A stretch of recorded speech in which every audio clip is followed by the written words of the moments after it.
City of Chicago. Good morning, everyone. I am really proud here. I'm very happy to be standing here today touting a win for Chicago's workers, especially our essential workers. For years, we have heard stories of bad faith employers who have refused to pay for all hours worked and ignored state labor laws and city regulations. That is why myself and my colleagues, along with Mayor Laurie Lightfoot, pushed for the creation of the Office of Labor Standards in Chicago to ensure that all workers get the compensation and respect that they deserve. Today, with the announcement of nearly $1 million going into the pockets of employees who have been robbed of their sick days and hard-earned pay, and I emphasize this, folks, who have worked day in and day out to keep this city running, we have listened to their needs. And now we are delivering on our promise to help them after all they've done to help us. Solidarity forever. And I would like to introduce someone who is a champion of the working people across the city of Chicago, Mayor Laurie Lightfoot.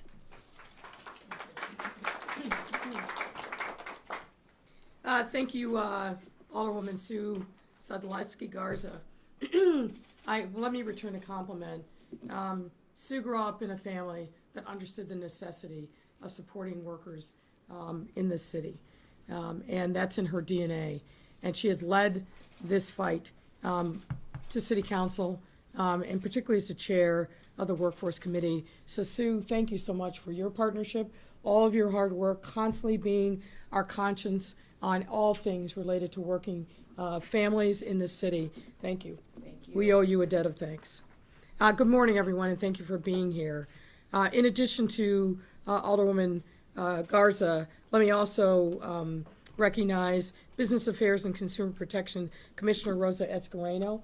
In one of her last acts, we wanted to make sure she was here for this important moment. BACP Director of Labor Standards, Andy Fox. Chicago Federation of Labor Director of Legislation, Andrea Kluger. Women Employed President, Charita Ellens. BCTGM, that is a mouthful. Local 1 Financial Secretary Treasurer, Beth Zavala. And Mondelez worker, April Flowers Lewis. And Burger King worker, Alba Roman. And all the other men and women who are standing here united in this fight to make sure that workers get a fair shake in the city of Chicago. Over the last 16 months, we've worked diligently to help our businesses and workers survive this once-in-a-lifetime crisis, which has forced business owners and their employees to shift to new ways of working in a time marked by crisis and uncertainty. In some cases, these shifts have been difficult, but have allowed operations to continue and have kept workers safe and, importantly, employed. But in other cases, they have exacerbated longstanding challenges that jeopardize the physical and financial well-being of our workers, and challenges that include benefits being withheld, wage theft, and more. And now more than ever, especially as we are hoping to put this pandemic in the rearview mirror sooner rather than later, we must make sure that we prioritize our recovery. The recovery of us as a city from the trauma and emotional hardships that people face, the trauma imposed upon our businesses, but also the trauma imposed upon our workers. Recovery means all of us moving forward together to a better, brighter future. We've also put measures in place that will improve how business is done and how workers are treated in Chicago once and for all. That's why I'm also pleased to stand here to share today that the Office of Labor Standards, which enforces wage raises, handles wage theft, and more, has won nearly $1 million. That's $935,000 in restitution for almost 3,000 workers through 2 recent settlements involving paid sick leave violations. $1 million, folks. These settlements, which are 2 of the largest cases since the creation of the office, further prove our commitment to ensuring our workers are guaranteed the rights and protections afforded to them by our landmark labor laws. In the first case, the Office of Labor Standards investigated Tri-City Foods, which is a holding company for Burger King restaurants, and found that the company failed to grant paid sick leave to 2,473 employees at 40 Burger King locations from July 2017 to November 2020. After completing its investigation, the office entered into a settlement agreement just last week on July 21st, which requires Tri-City Foods to pay a fine of $100,000 to the city for violating our paid sick leave ordinance and, importantly, pay $458,931 in restitution to the covered employees, which they will receive over the coming months. That's good news. I also want to take this moment to point out something important. This violation was brought to the office's attention through a brave essential worker who called 311 to file a complaint. And I want to thank them for their courageousness in taking the initiative and helping bring about justice for themselves and their fellow workers. When you are paid in a minimum wage job, when you worry about your job and living from paycheck to paycheck, it takes a lot to stand up and assert your rights and say something here isn't fair. And this is a big deal. And this person's taking the initiative means not only that person is covered, but the workers are covered to the tune of almost $500,000. The second case that was settled by the Office of Labor Standards involved Mondelez International. The office found that Mondelez similarly did not pay paid sick leave to 465 employees from 2017 through early 2020. And on May 20th, 2021, the office entered into a settlement agreement through which Mondelez will provide restitution totaling $476,083 to covered employees and pay a fine of $95,217 to the city of Chicago. Thankfully, Mondelez moved swiftly to correct this violation, and furthermore, it fully cooperated with the investigation and has begun to send out payments to the impacted workers. To those that are tuning in right now, if you also haven't been granted paid sick leave and any other rights into which you're entitled, please do not hesitate. Call 311 or visit chicago.gov/labor standards. So call 311 or go on the website and email, go to the website chicago.gov/labor standards and lodge a complaint. Whether you choose to call or visit the website to report unfair labor practices, know that your identity will be kept anonymous. It's all right. Had a lot of phone activity this morning. Know that your identity will be kept anonymous and that your courageous act will result in a full investigation of your complaint. In addition to paid sick leave, the Office of Labor Standards also enforces a number of worker protections, including a number of protections in the recently passed Shy Biz Strong initiative, which are going into effect in the coming days, and let me talk a little bit about that. For example, this Saturday on July 31st, Chicago's first ever wage theft law will go into full force and effect. Wage theft is unfortunately an all too common occurrence, especially for low-wage workers. In fact, a recent study estimated that $400 million in wages are stolen from Chicagoland workers by bad faith employers every year. And let me say right now, we will not tolerate this in the city of Chicago. People work too hard, and they need and deserve to get their fair earnings in their wages. And so if you feel like your employer is not being fair, not paying you what you have earned, please do contact the Office of Labor Standards.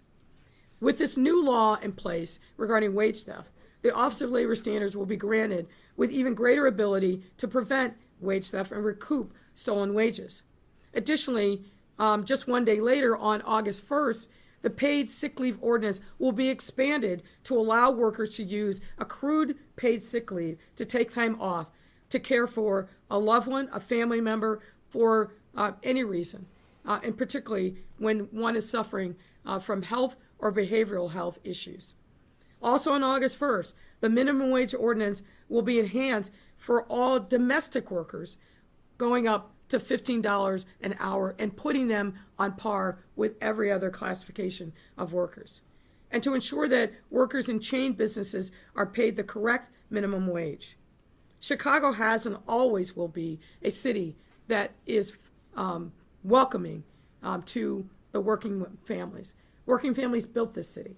Working families are a critical part of our DNA, and we can't be a world-class city if we are not supporting working men and women. We will not leave them behind, and more to the point, we will continue to look for ways to enhance their quality of life and make sure that the workplaces in which they toil are beneficial to them and not just to their employer. So let me give a special shout out to the Protecting Workers Working Group, whose advocates provided many of the recommendations at the foundation of our worker protections in our Shy Biz Strong initiative. I want to give another thanks to my friend and colleague, Sue Garza, and the rest of our automatic partners for their continued collaboration for helping pass these critical pieces of legislation. And I've got to give a thanks to a warrior in this work, BSAP Commissioner Rosa Escarino. We will miss her.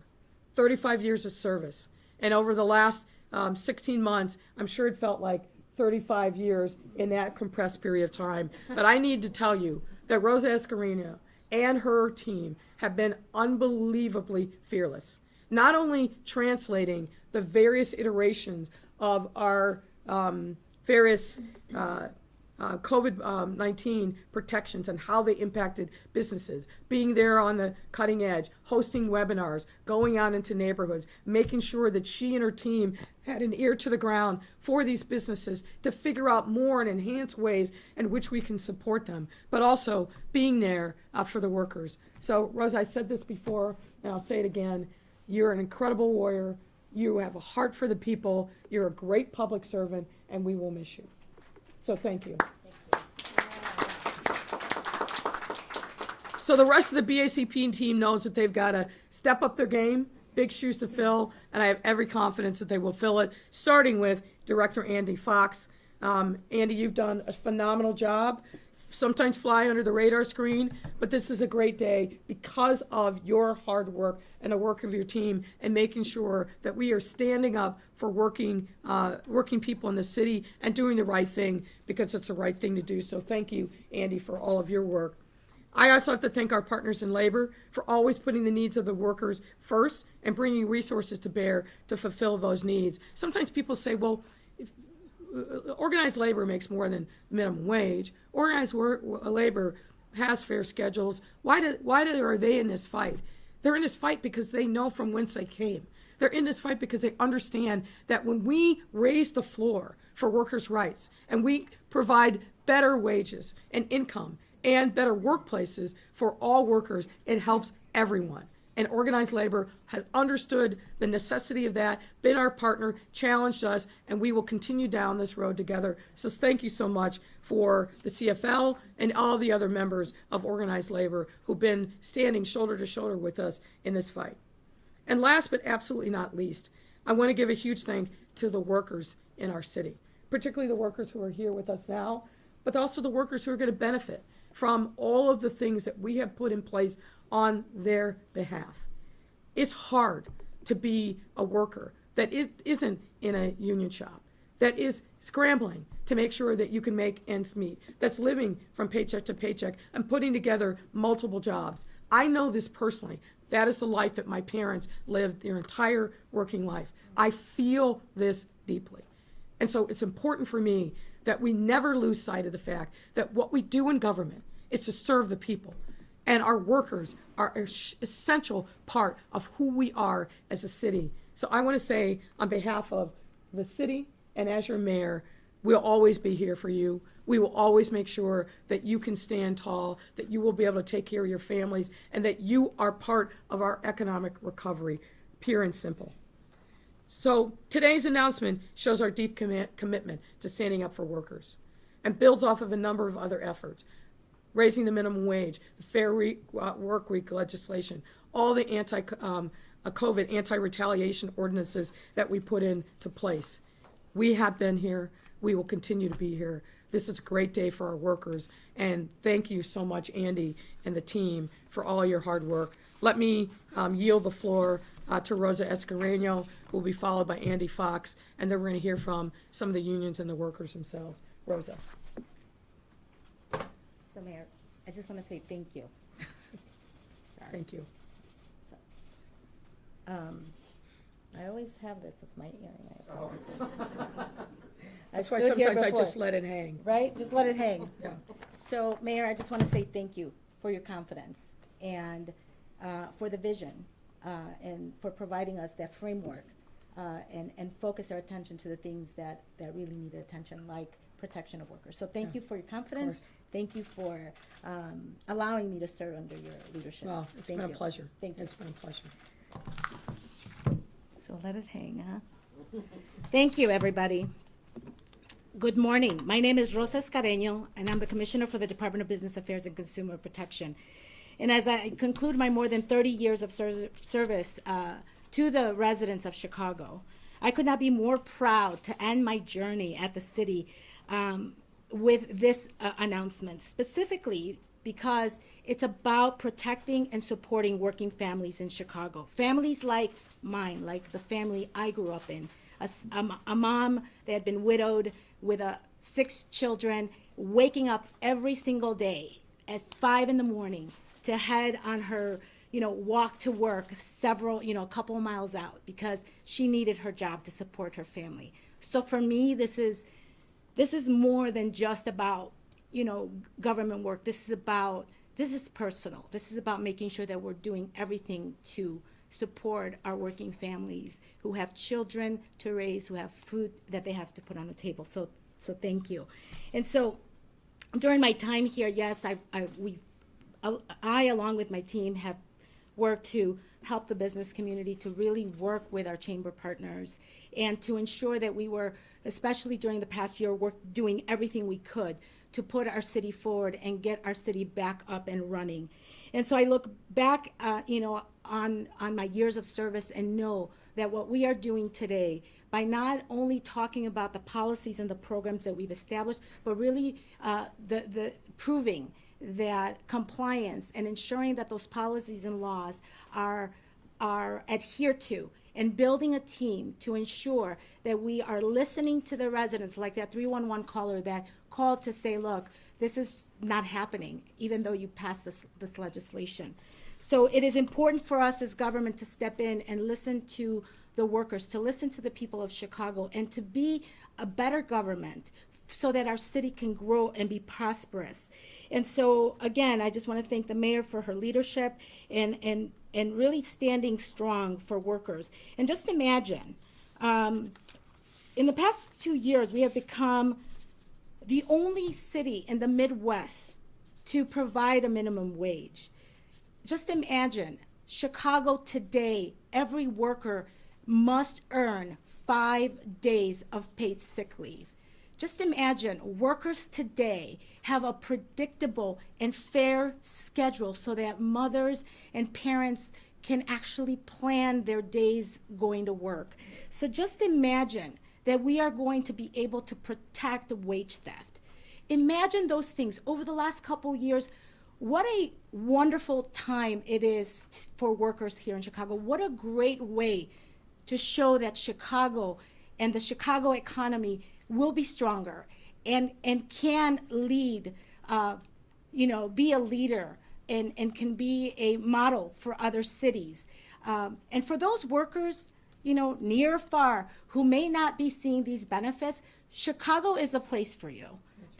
We need the workers here, and so we're proving to you that as a city, we care about the workers that work in our city, that they deserve a fair wage, that they deserve good scheduling and predictable scheduling, and furthermore, into the Shy Biz Strong, we really are paving the way for even more great things to come. So I want to thank the mayor. Over the past 2 years in establishing the Office of Labor Standards, it was important for us to hire someone that knew labor and had worked in labor before, and therefore we brought on Andy Fox. So thank you, Andy and the team, for the work in these 2 cases, which just show the strength of this office. And so I just want to say a couple of words in Spanish. Le quiero dar las gracias al alcalde Laurie Lightfoot por darme por tener la confianza en mí de hacer el trabajo que yo he hecho. Y hoy es un día muy orgulloso para mí, porque es el día que estamos anunciando todos los beneficios de las leyes laborales que protegen a los trabajadores aquí en Chicago.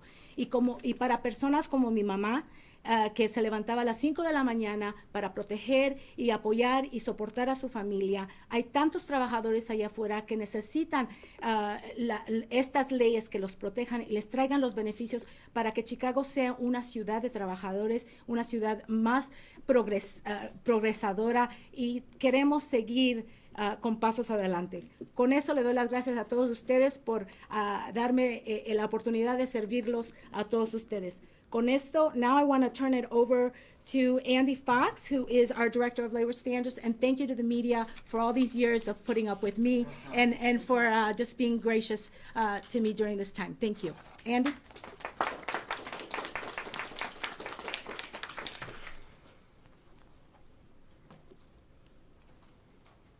Thanks, Rosa. You know, it's really hard to think about what it's going to be like without Rosa day to day. You think labor of love. I think about what she's done for us in our little office. So good morning. My name is Andy Fox. I'm the Director of the Office of Labor Standards for the City of Chicago in the Department of Business Affairs and Consumer Protection. The Office of Labor Standards, which was launched early in Mayor Lightfoot's administration, exists to uphold laws that are meant to protect workers and create equitable, safe workplaces. As director, my job is to make sure workers of all types in all industries are given the protections they deserve. That's not something I take lightly. Thanks to Mayor Lightfoot's leadership, Chicago has some of the strongest and most consequential labor laws in the country. We might take for granted here in Chicago sometimes the hard-fought victories. A $15 minimum wage, paid sick time off, a predictable work schedule, protections against retaliation during the pandemic. But wait, we all know those laws are meaningless without proper enforcement, and that's the Office of Labor Standards, where our primary goal is to make workers whole. We care about workers, making sure workers have the protections they deserve. And when we find that's not the case, making sure these workers recoup lost wages, lost benefits, like we're announcing today, paid sick time off. In both of these cases we're announcing today, I'm proud to say we won restitution, nearly $1 million, for thousands of workers who were not given proper paid sick leave. I mean, to be clear, depriving a worker of paid sick leave is stealing hard-earned money. I mean, putting the worker, the business, and the community at risk. It's unacceptable.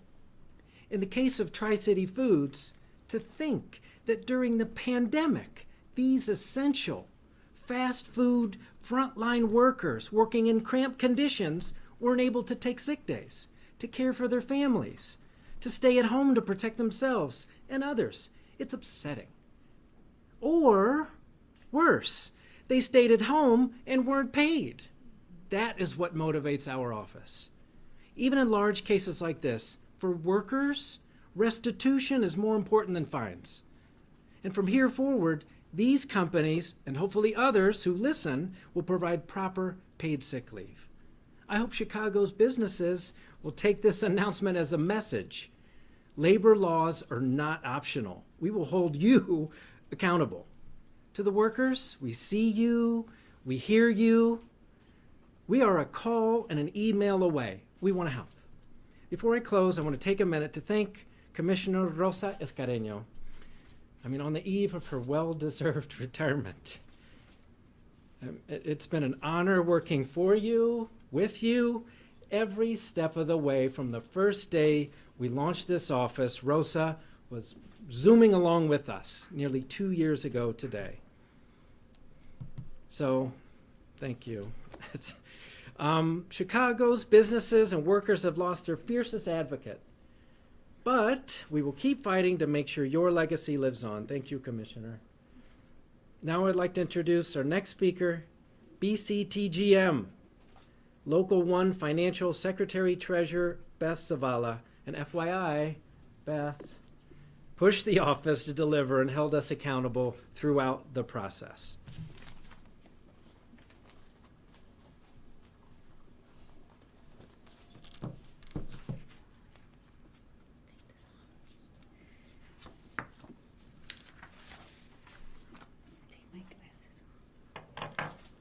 Good morning, everyone. Tell us what the acronym stands for so everybody knows. I will. My name is Beth Zavala, and I am the Financial Secretary Treasurer of Local Union Number 1, Bakery, Confectionery, Tobacco Workers, and Grain Millers International Union. We represent the workers in Nabisco Mondelez International, located on Kedzie Avenue on the south side of Chicago. When our union members came to us and asked us about the Chicago paid sick days, we acted right away, and we demanded that the company give our members the paid sick days according to the City of Chicago Ordinance. When Nabisco Mondelez International refused, we had our union stewards file complaints with the City of Chicago. The City of Chicago then stepped up to the plate, started their investigation, and here we are now with a settlement. We want to extend our appreciation and thank Mayor Laurie Lightfoot and Andrew Fox, the Director of the Office of Labor Standards, for all their work and efforts in enforcing the ordinance and reaching a settlement agreement with Nabisco Mondelez International. We also want to thank the City Council, the Chicago Federation of Labor, and unions for making the Chicago Paid Sick Leave Ordinance possible so working people can take days off when they get sick. Our union, BCTGM Local Number 1, will continue our efforts to make sure all our members will be paid according to the settlement agreement reached with Nabisco Mondelez. We will always support our members in their fight for dignity, justice, and respect in all their struggles, because we believe very strongly that all workers deserve sick days. All workers deserve affordable health care. All workers deserve fair pay, and all workers deserve a fair work schedule. Local Number 1, BCTGM, will continue to work with the City of Chicago to support all working families. And I'm also going to say the same thing very quickly in Spanish. Mi nombre es Beth Zavala, soy la secretaria tesorera del local número 1, BCTGM. Nosotros representamos los trabajadores de Nabisco Mondelez International, localizado en la avenida Sur, en la avenida Kedzie, en el sur de Chicago. Cuando nuestros miembros hablaron con nosotros y nos preguntaron sobre los días de enfermedad de la ciudad de Chicago, enseguida hablamos con Nabisco Mondelez y que les diera esos días de enfermedad acuerdo a la ordenanza de enfermedad de la ciudad de Chicago. Cuando Nabisco Mondelez se rehusó, nuestros delegados gremiales hicieron una queja con la ciudad de Chicago. La ciudad de Chicago se movilizó, hizo una investigación y ahora estamos aquí con un acuerdo. Queremos agradecer al alcalde Laurie Lightfoot y el director de OLS, Andrew Fox, por todos los esfuerzos enforzando la ordenanza y llegando a un acuerdo con Nabisco Mondelez International. También queremos agradecer la cónsul de la ciudad, la Federación de Labor de Chicago y las uniones que hicieron que la ordenanza de días de enfermedad sea posible para que trabajadores puedan faltar cuando están enfermos. Nuestra unión, la BCTGM, Local Unión Número 1, continuará sus esfuerzos para que nuestros miembros sean pagados de acuerdo al acuerdo que se llegó con Mondelez International. Y nuestra unión siempre apoyará a nuestros miembros en su lucha para dignidad, justicia y respeto. Nosotros apoyaremos todos sus esfuerzos porque los empleados tienen derecho de seguro médico accesible, todos los empleados tienen derecho a un pago justo, todos los trabajadores se merecen un horario de trabajo justo y todos los trabajadores se merecen días de enfermedad. La BCTGM Local 1 continuará a trabajar con la ciudad de Chicago para apoyar todas las familias de trabajadores. Gracias.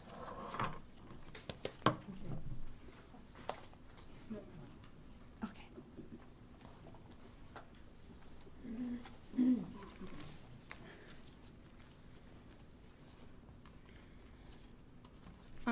Buenos días. Mi nombre es Alba Román. Trabajo en Burger King.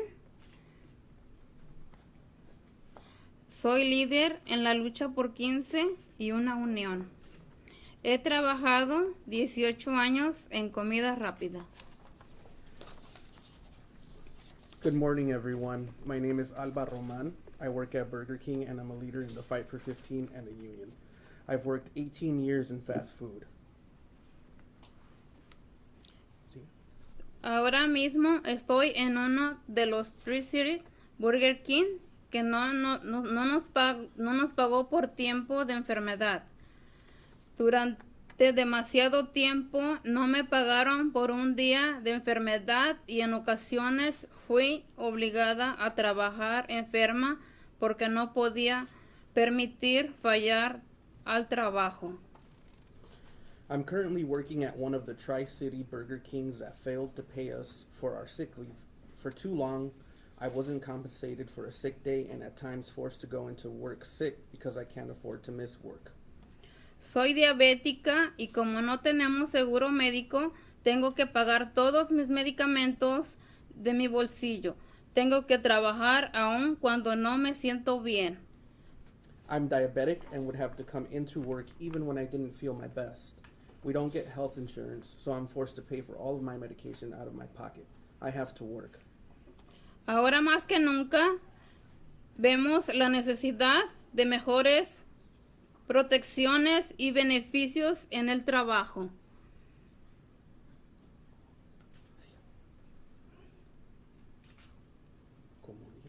Como días de enfermedad pagados mientras arriesgamos nuestra salud en el trabajo durante esta pandemia. Now more than ever, as we risk our health on the job, working during the pandemic, we see the need for better protections and benefits on the job, like paid sick leave. Hoy celebramos esta gran victoria para los trabajadores de comida rápida en la lucha por 15 y un sindicato alrededor de Chicago. Today, we celebrate this huge win for fast food workers in the Fight for 15 and a union and around Chicago.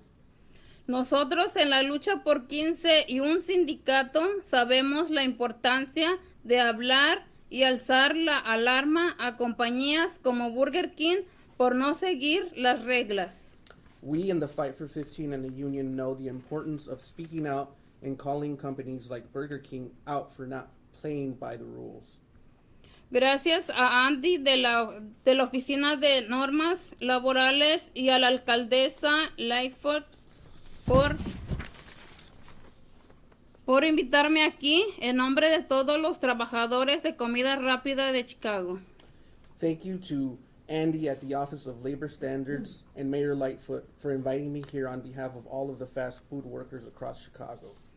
Agradecemos el apoyo para responsabilizar a esta empresa y ayudarnos a asegurar días de enfermedad pagados, así como el pago atrasado por el dinero que no nos pagaron.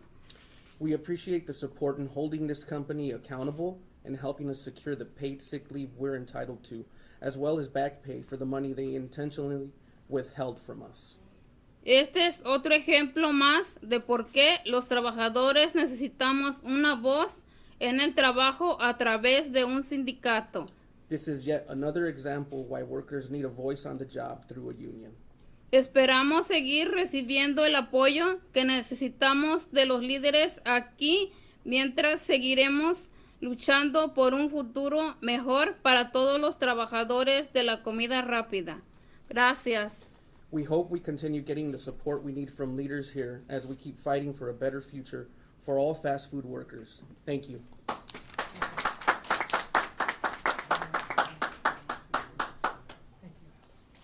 Good morning. Hello, my name is April Flowers Lewis. I've been with the company for 27 years. Sick leave is very essential to me and my coworkers. If there's a moment that I am not physically capable of performing my job duties due to unseen illness, sick leave afford workers the opportunity to heal without the hidden stresses of the unknown financial strains that are often prevent sick individuals from recovering from sudden health emergencies.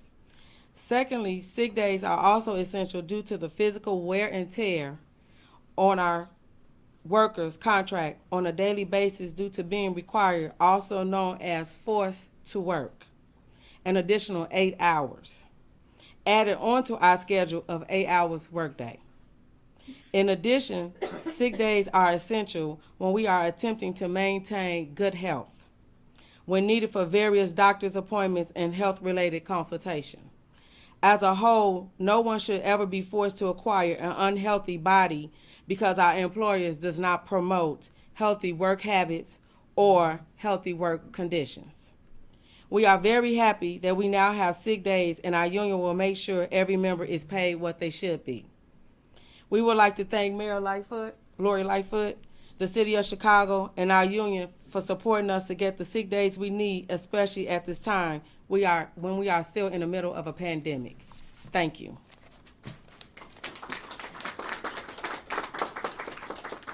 And let me say one last thing before I take your questions. If you look at the folks that are assembled here today, I believe they are very representative of what we know are the fast food and lower wage workers that are standing on factory lines all across our city. They are overwhelmingly people of color and a lot of women. And when we support them, we're supporting and strengthening families, and we're lifting families out of poverty. We're making sure that the next generation doesn't have the same struggles that their parents had.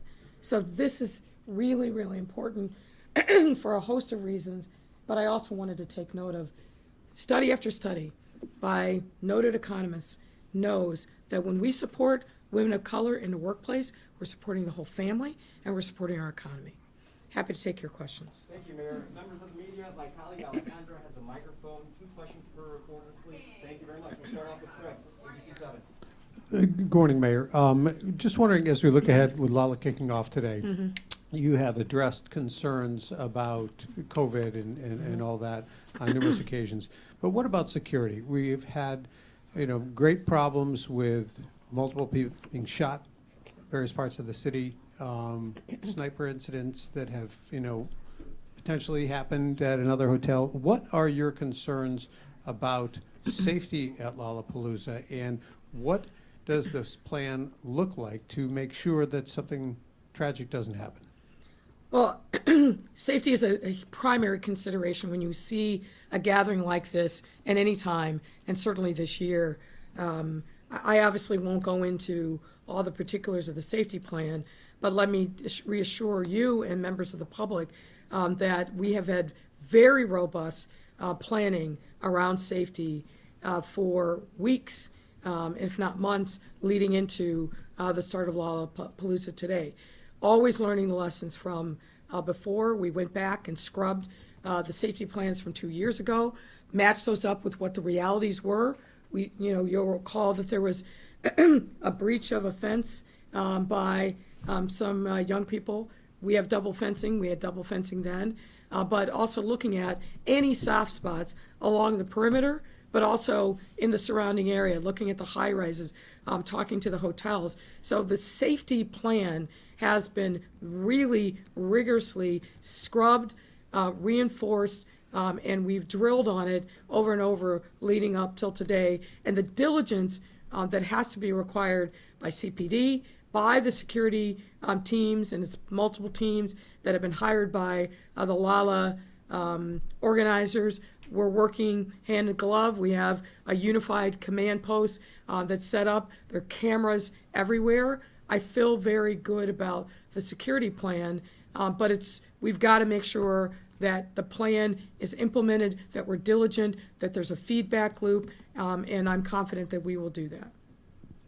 other cities like New York, for example, are requiring city workers to either get vaccinated or be regularly tested. Where is the city on that? Are you looking at that? Are you close to making any kind of decision like that? And to the side of that, are masks now required in all city buildings? Again, we saw it coming in today. If you can address those. Yeah, when we opened back up in early July, we sent out an updated notification to all the city employees. Masks are required in common areas and in any place where you can't appropriately distance, and anybody who's not vaccinated.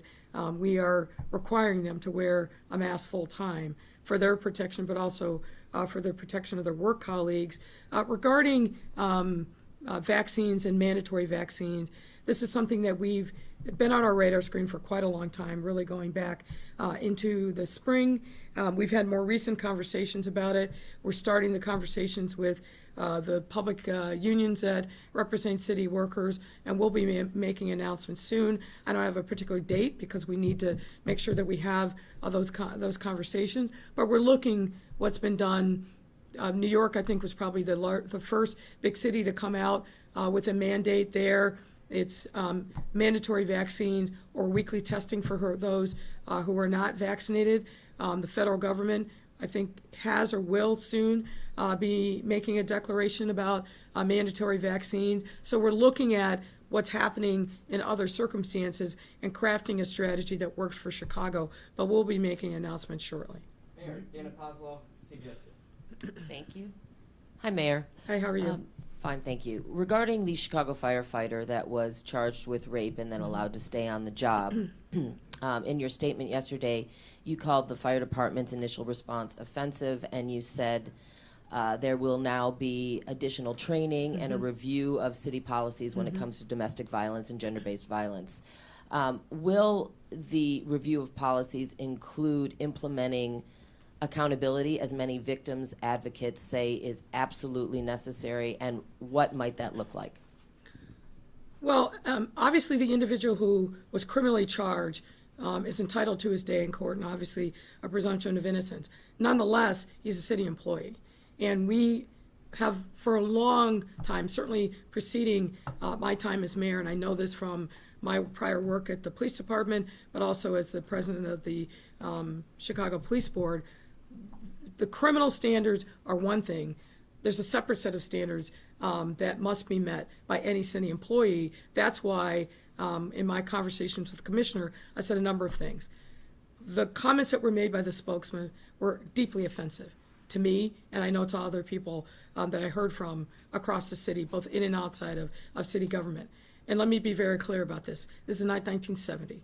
It's not domestic, so therefore we have a different set of standards. Murder is murder, rape is rape, regardless of where it occurs, on duty, off duty, we're going to treat it the same. And the allegations against this individual are very serious, and that's why there must be a robust and thorough internal investigation of him, and it need not wait until the criminal charges play themselves out. If he violated internal rules, then he has to be held accountable and disciplined. I was very upset and disappointed with the statements that were made that were attributed to the CFD spokesperson. I think I've made my feelings about that loud and clear in multiple conversations with the commissioner yesterday. I'm sure she communicated to that spokesperson. We will not tolerate that kind of ham-handed, offensive comments coming from a city spokesperson. That is not consistent with our values. I've hired a person and we're building out a framework to address gender-based violence. Over the course of this pandemic, gender-based violence has skyrocketed, not just in Chicago, but across the country. We need to focus on that. We need to highlight the fact that that is happening and provide additional supports to the victims. But when a city employee, a spokesperson, says the kind of things that they said yesterday, that shines on all of us. And it is inconsistent with the messaging and the supports that we've been trying to build for victims of gender-based violence. So yes, of course, clearly there needs to be more training. Darcy Flynn, who's our lead on this matter, who's here with us this morning, will be running point on that. And we need to make sure that everybody in city government, and certainly people in positions of influence, understand the seriousness of this issue, what our responsibility are, both in reporting, but also the way in which we talk about it makes a difference. And I want to make sure that we're on point on these issues. A follow-up, and this is regarding a case I talked about, or I reported on about a year ago, about a Chicago firefighter. You said murder is murder. A Chicago firefighter who left the firehouse, went home, had an altercation of some sort with his wife, and ended up running her over with his car and killing her. The investigation took days, tops. And it was ruled an accident. And to your point, that same spokesperson, off camera, not part of the statement, described it. Dana, it was a domestic, but she's dead. Her family still has many questions and wonders why this investigation was a matter of days and there was never any consideration for any charges. So with that, would a case like that, in your opinion, deserve a second look within the Chicago Fire Department and possibly within the Chicago Police Department? Well, I am not familiar with that case, but now I am. And so I can assure you that we will be taking a second look at that. And let me just focus on the word domestic. I said yesterday, I don't want to hear that word. Because what that suggests is that we have a different set of standards, a lower set of standards. We are way past the point that the man's home is his castle, and that anything that happens inside of a household or amongst family members is something that doesn't warrant the kind of scrutiny that it would if it was a third party happening on the street. We're way past that point in our history, thankfully, as a city and a nation. And when somebody says that word in this context at this time, it raises great concern for me, because it says we're going to treat this differently somehow. No, not in my city. I'm happy to give you information. I would welcome hearing more about it. Thank you. Aaron, Hyde Park Herald. Oh. I wanted to ask about the ongoing negotiations with the Anjanette Young Ordinance after the subject matter hearing earlier this week. The co-sponsors said they met with your deputy mayor for public safety. One of them did. We invited all. One of them showed up. Glad to have that background. Thank you. Can you talk about the negotiations? They co-sponsors say that the gaps between the ordinance and the police departmental policy changes make it so that there needs to be an ordinance pass. I would just tell you, I don't see that. And I think if you watch the testimony from the police department yesterday and comparing what this new robust search warrant ordinance does, one that's been vetted by the monitor, the attorney general, put out for public comment multiple times, I think we've got a best-in-class ordinance. And if you look at ordinance or policy? I'm sorry, search warrant general order. If you look at the ordinance, there's a number of challenges with it. It doesn't seem to reflect the realities of police department policies. And the thing that I said to the sponsors is, no one ever talked to anybody that has expertise in policing before this was drafted. No one talked to anybody in the police department before it was drafted. They still haven't. They didn't take advantage of the opportunity to participate in the public comment. So I'm not sure what the best way for us to move forward. We stand ready to engage with them. I had a personal call with all the sponsors now probably close to 2 months ago. We made a commitment at that time that we would sit down with them, go through line by line, and when we had that, one of them appeared. That was it. So it sounds like you are still ready to make compromise, but you are putting the ball in their court. Well, the ball is in their court. I think we've got a great, very solid policy that's been vetted by policing experts, been vetted by the independent monitor, and it is in effect. There's been a sea change in the city policy since 2019 in February when the officers entered Anjanette Young's home. We've come a long, long way from there. So I'm certainly willing to listen.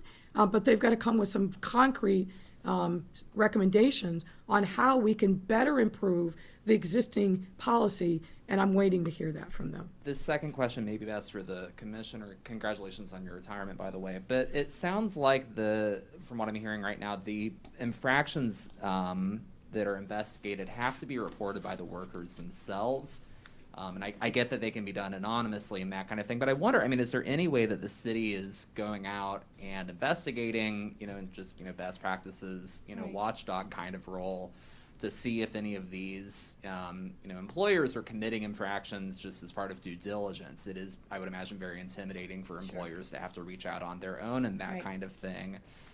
So let me just correct what you. supervisory roles are actually there. Let me just correct you on that. Okay, if I was mistaken, it is not I'm sorry. we do not need somebody to call us with a complaint. Good. If we are aware through a news story, on our own, if we come across this kind of an issue, we take proactive actions to investigate. What we do need is we need an actual complaint to actually begin proceedings. But it is our job to pursue that. We certainly take all the 311 calls that come in, and we initiate investigations based on that. But if we see it in a news story, if we hear about it, or if we learn about it through some other means, it is our job, and the ordinance gives us that authority, that ability to actually go and pursue those investigations. We do not wait. We are being proactive as well. Good to hear. Thank Okay. you. Mary Ann Ahern, NBC5. Commissioner, can you maybe might want to stay for this? This is a question from Heather Sharon. I'm not sure if either of you want to comment. Her question is, if these cases represent successes of Chicago labor laws, why did it take a federal investigation to help the folks at Tank Noodle, the people that worked at Tank Noodle that also ran into difficulties? Right, and so, I mean, this is an issue that we could also absolutely look into. I'll look to Andy. I think it's something that we actually are looking at. It did not require, the federal government to step in. We can also step in. Certainly, our protections are even stronger now. I think this is why it was so important for us to establish the wage theft protection. I know before we have the wage theft protection policy that was just introduced as part of Shibus Strong, we were actually making sure that any complaints related to wage theft were being referred to the state. So now with this ordinance, we actually have stronger ability to more specifically and targeted go after these companies. But no, we can absolutely do that now. Did Andy want to add? Andy, you want to add to that? I could. Right, but I mean, if it's an investigation. So, Tank Noodle is very egregious. I'm on the Protecting Workers Working Group. We have this interagency group, and we've got the U.S. Department of Labor, Wage and Hour Division. We've got Illinois Department of Labor. We've got the Attorney General's office. We've got our office, a lot of advocates at the table. It's very upsetting.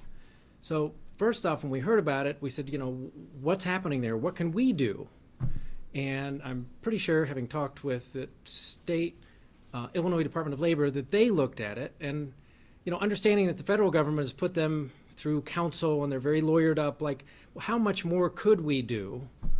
And if we do too much, if we go on top of what the federal government has done, will these workers be out of jobs? So it's like the balancing act. If we go after the smallest employers and we're so hard on them that we put them out of business, what happens to local chambers? So today we've highlighted two really important cases to kind of bring people out of the shadows. Tank Noodle is very egregious, and yes, we're interested in looking at it, but they're under federal monitoring and this very prescriptive approach to a prosecution. So I'm very interested in Tank Noodle. A lot of other state and federal partners are very interested in it. I don't think we've closed a book on that yet. Let me also just say let me challenge a little bit the presumption of the question. The presumption is that we sit back and we wait for the federal government, and that's not accurate. I think what Andy described is we are in regular dialogue with the federal partners, state partners, and obviously now here locally. There are layers of oversight, and sometimes you ask who has the best tools to be able to address a emerging problem. And I think that's part of what happened in the Tank Noodle situation. So it's not a question of us laying back. It's who has the best tools at the time to address a particular problem. So I think that's how the Tank Noodle situation played itself out. All right, back to the question about Yep. masks, because there has been some who believe that perhaps as soon as this afternoon, we are going to see more than 200 cases a day. You told the New York Times that when it got to 200 cases a day, that would be a marker. However, Dr. Arwady told us earlier this week it's 400 cases a day. Is the goalpost moving? No, the goalpost isn't moving. If you look at, for example, the chart that Dr. Arwady typically puts up, there are different levels of zones and seriousness around, what, if we reach 200, which we will reach today, I believe, what does that mean, and what is the characterization that we're in terms of low, moderate, or high risk? 400 cases is another threshold, and God forbid, I hope that we don't get there again. But the goalposts haven't moved. Our metrics have been consistent really throughout, and certainly over the last year plus. But we're concerned about this steady creep up. Now, the increase in cases isn't doubling, if you will, at the same rate that we saw, certainly not last year in the spring or even last fall when we truly had another second wave, but we're seeing a creep up. It wasn't that long ago that we were in, 30 plus a day and heading downward. We're now, as we said, probably as of today, looking at 200 plus cases a day. Other important metrics that we're following, though, do give us some reason for optimism, in quotes, and that is we're not seeing a huge surge in hospitalizations. That's important, or ICU beds, or people on ventilators. However, the people who are getting sick with the Delta variant, 97+% of them are unvaccinated, and they're getting very sick. So we need people to get vaccinated to protect themselves against the variant. Without that protection, you're playing Russian roulette. This variant is real, it is deadly, and it is devastating to people that are on it. All we have to do is look to one of our southern states, whether it's Alabama or Louisiana or Tennessee, where the Delta variant is the primary part of the virus that's spreading, and people there are getting really, really sick. Why? Because they have a much lower vaccination rate than does the city of Chicago.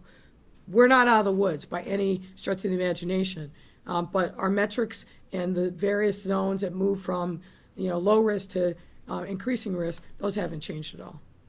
Before my last question, Yeah. the other day I asked one for Fran. I had an ill-timed remark, and I want to apologize publicly to Fran, Fran Spielman is an unbelievable worker in this community, and Yep. we couldn't do without her, and I just want to make sure I apologize for the record the way I asked her question. Okay. On to my last question. Security at Lollapalooza. Yeah. Neighborhoods, are they still going to be adequately covered Of course. this weekend? That is Of course. always a question, though, Mayor. How can you guarantee that? Yeah, I can guarantee it that we're going to have adequate resources there because I know what the deployments are. We will never and have never sacrificed the protection of our neighborhoods for some event downtown. And know that with Lala, it's not just CPD. We've got other federal and state and local resources that are on the ground and covering not just the immediate footprint of Lala, but the surrounding area and the expressways. For example, Illinois State Police is stepping up its enforcement activities on the expressways and Lakeshore Drive. So I feel like we have a very solid plan in place. And, I care a lot about public safety and security, and have noted myself things that I saw from 2 years ago that we needed to step up in terms of security around the footprint, and that's been implemented. So again, I think we are well protected. I think we've got a good security plan. I think the LALA people have a great plan for public health and screening, but we're going to make sure all of us are executing at a high level, and that communication is happening on an hourly basis, and it will be throughout the time of the festival. So people should come, they should feel safe, they should be responsible. As Dr. already said, drink a lot of water, not other liquids. But I want people to come and have fun. This Lollapalooza, I learned last night, is the largest music festival in the world that is happening in 2021. Not just up till this point, but on track for the entire year. So it's a big deal, And we want to make sure that people have fun, but do it in a way that's safe. Mayor, A.D. Quick from France. Hi, Mayor. Hey there. I wanted to get your thoughts on your approach to the remap. I'm sorry? To the remap. Yeah. Will you be hands-off? Well, you're talking, I assume, about the city council remap, not any other remap. Obviously, the remap in the first instance got to be run by members of city council. But I've made my views on this well known. I've been talking about this now for some time. A couple of things. Number one, it's got to be transparent. If it's a backroom deal where the public isn't allowed in, doesn't have an opportunity to see the data, have an opportunity to express themselves as to what they want, the process will rightfully be viewed as not having legitimacy. Number two, and it really builds on the first point, there are neighborhoods across our city that have been carved up into 4 or 5 different aldermanic wards. And I understand why some of that is because of a population, but when a community, for example, like Inglewood, or Back of the Yards, doesn't feel like it's got true single point of contact for representation, you're going to see what you've seen, which is residents feeling like they don't have a voice because they don't know who they can go to solve some of the problems that they have. So I'm going to be watching this process very closely to make sure that we are being transparent, that the public has a voice, and that we are being responsive to the criticism of the last map, particularly around neighborhood integrity. What are your conditions for a veto of a potential map? Well, I don't think we're going to need to even get to that point. My hope is that the members of City Council who are going to be leading this understand the moment that we're in and the necessity for making sure that it's transparent and that residents' voices are in it. I think it's way too soon, and hopefully we'll never get to that point for me saying, I will veto a map. That's not, way too often on these questions, what we look for is the fight in the conflict. What we need to be looking for is the points of collaboration. That's what I'm emphasizing. And remap is no different. That's a wrap, folks. Thank you very much. Thank you. Thank you. I gotta follow.